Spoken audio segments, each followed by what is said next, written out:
တင်းရဲ့အပင်တွေအားနည်းနေသလား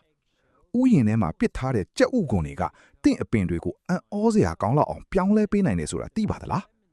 ဒီနည်းမှာတော့ကြက်ဥကွန်တွေကိုအသုံးပြုပြီးအပင်တွေအတွက်အစွမ်းထက်တဲ့ကယ်လ်ဆီယမ်အားစေးဖော်ဆက်နည်းကိုပြောပြပေးသွားမှာပါ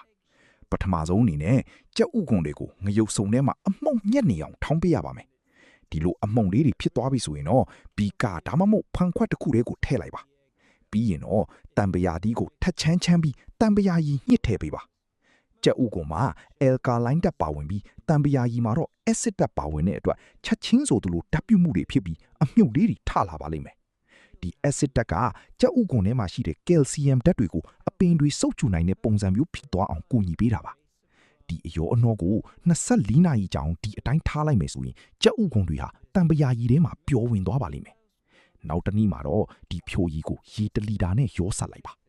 အခုဆိုရင်တော့အပင်တွေအတွက်အဖိုးတန်တဲ့ကယ်လ်ဆီယမ်ဓာတ်အပြည့်အဝပါတဲ့တဘာဝမြေစောစာရည်ကိုရရှိသွားပါပြီ